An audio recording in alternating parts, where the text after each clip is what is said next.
اعوذ باللہ من الشیطان الرجیم بسم اللہ الرحمن الرحیم۔ گھر بار کی تشکیل، ازدواج۔ جنسی قوت انسان کی دوسری جبلتوں کی طرح ایک ایسی طبعی چیز ہے جسے خدا تعالیٰ نے پہلے دن سے انسان کی فطرت میں رکھ دیا ہے۔ ظاہر ہے کہ اگر اس جبلت کا ازدواج کے ذریعے مثبت جواب نہ دیا جائے، جو اس کا واحد شرعی اور قانونی طریقہ ہے، تو پھر لوگ مجبوراً غیر قانونی اور غیر شرعی طریقوں سے استفادہ کریں گے، اور یا یہ خداداد قوت کلی طور پر ضائع ہو جائے گی، اور ان دونوں صورتوں میں دینی، اخلاقی، معاشرتی اور صحت سے تعلق رکھنے والی خرابیوں کا سلسلہ شروع ہو جائے گا۔ یہی وجہ ہے کہ اسلام نے اس معاملے کو بے حد اہمیت دی ہے۔ رسول اکرم صلی اللہ علیہ وآلہ وسلم فرماتے ہیں، تم میں سے پست ترین مرنے والے وہ مرد ہیں جن کی بیویاں نہ ہوں، اور امام صادق علیہ السلام فرماتے ہیں، 2 رکعت نماز جو ایک شادی شدہ شخص متاہل بجا لائے، اس کی فضیلت اس 70 رکعت نماز سے زیادہ ہے جو ایک غیر شادی شدہ شخص پڑھے۔ نیز پیغمبر اکرم صلی اللہ علیہ وآلہ وسلم فرماتے ہیں، جو شخص شادی کرے وہ اپنے آدھے دین کو محفوظ کر لیتا ہے۔ خدا تعالیٰ نے مجھے رحمانیت اور معاشرے سے کنارہ کشی کا قانون دے کر نہیں بھیجا، بلکہ ایک معتدل اور آسان دین کے ساتھ مبعوث فرمایا ہے۔ میں روزہ رکھتا ہوں، نماز پڑھتا ہوں اور اپنی بیوی کے ساتھ ہم بستر ہوتا ہوں۔ جو شخص مجھے دوست رکھتا ہے وہ میری سنت کو اپنی روش قرار دے، اور ازدواج میری سنت ہے۔ وہ گہری دوستی اور محبت جو ازدواج کے ذریعے گھرانے میں پیدا ہو جاتی ہے اور زندگی کو خوشگوار بنا دیتی ہے، ایک قابل توجہ چیز ہے۔ قرآن مجید فرماتا ہے، خدا کی نشانیوں میں سے ایک یہ ہے کہ تمہاری اپنی نوع سے تمہارے لیے ہمسر، شوہر یا بیوی پیدا کیے تاکہ ان سے تسکین حاصل کرو، اور تمہارے درمیان دوستی اور محبت پیدا کی۔ تاہم یہ بات یاد رکھنی چاہیے کہ ازدواج محض جنسی خواہش کی تسکین کے لیے نہیں کرنا چاہیے، بلکہ اس سے بڑھ کر اس مقصد سے ہونا چاہیے کہ اس وسیلے سے صالحہ اور مفید نسل وجود میں آئے اور حق و صداقت کے پیرووں کی تعداد بڑھے۔ رسول اکرم صلی اللہ علیہ وآلہ وسلم فرماتے ہیں، نکاح کرو اور فرزند وجود میں لاؤ تاکہ تم بڑھو، کیونکہ میں قیامت کے دن اپنی امت کی تعداد کی زیادتی پر فخر کرتا ہوں، حتیٰ کہ سقط شدہ بچوں پر بھی۔ با ایمان افراد کو اپنے لیے ہمسر اختیار کرنے سے کون سی چیز باز رکھتی ہے؟ ہو سکتا ہے خدا تعالیٰ انہیں ایک فرزند عنایت فرمائے جو لا الہ الا اللہ کہہ کر زمین کو وزنی کر دے۔ بہت سے لوگ ایسے ہیں جو کہ کئی ایک تہمات کی بنا پر اس اہم کام سے پہلو تہی کرتے ہیں۔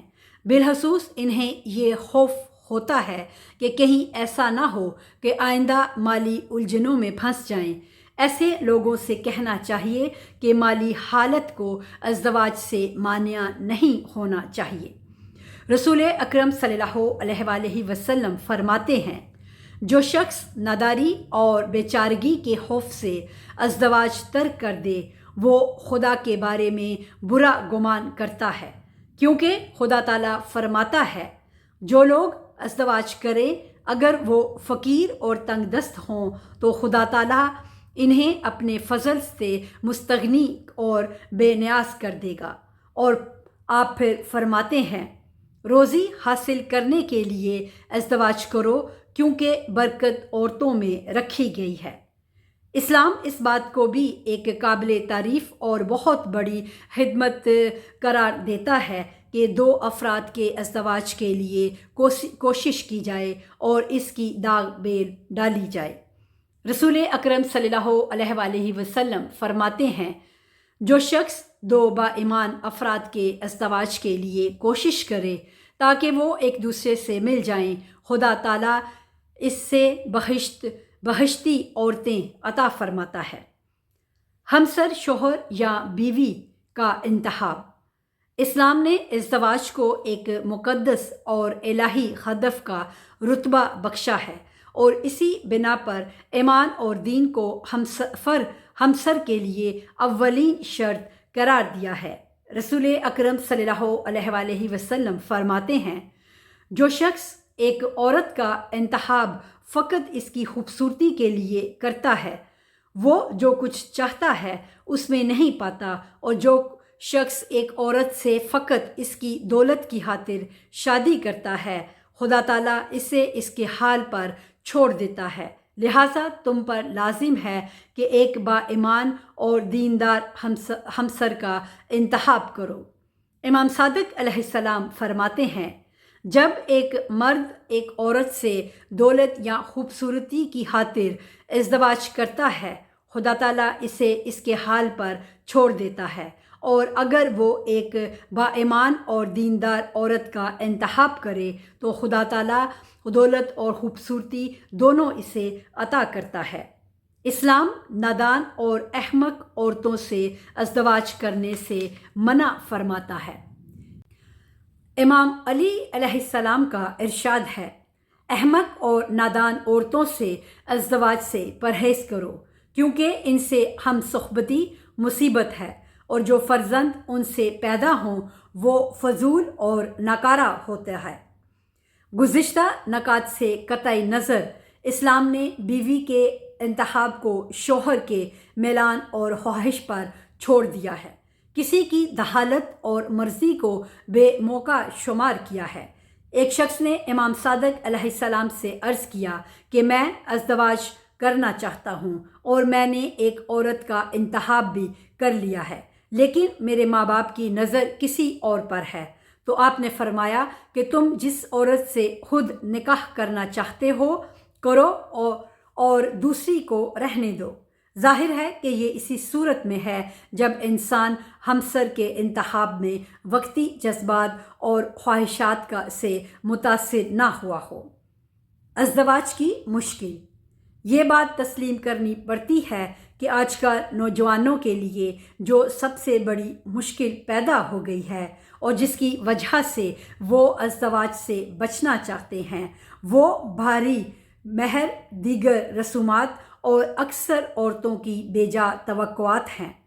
گو اسلام نے عورت کے مہر کو قانون کے نقطۂ نگاہ سے اس کے مسلمہ حقوق کا جز قرار دیا ہے، اور خواہ وہ کتنا ہی بھاری کیوں نہ ہو، مرد کو اس کی ادائیگی سے پہلو تہی نہیں کرنی چاہیے۔ قرآن مجید فرماتا ہے، اگر ایک بیوی کی بجائے دوسری بیوی کا انتخاب کرنا چاہو اور ان میں سے ایک کو تم نے سونے اور چاندی سے گائے کی ایک کھال بطور مہر کے دی ہو تو اس سے واپس نہ لو۔ لیکن اخلاق کے نقطۂ نظر سے اسلام بھاری مہر اور اس کی اسی طرح زیادہ توقعات کو عورت کے منحوس ہونے کی نشانی شمار کرتا ہے، اور ان عورتوں کو سراہتا ہے جن کا مہر مقابلتاً ہلکا اور اخراجات مقابلتاً کم ہوں اور وہ نسل بڑھانے کی زیادہ صلاحیت رکھتی ہوں۔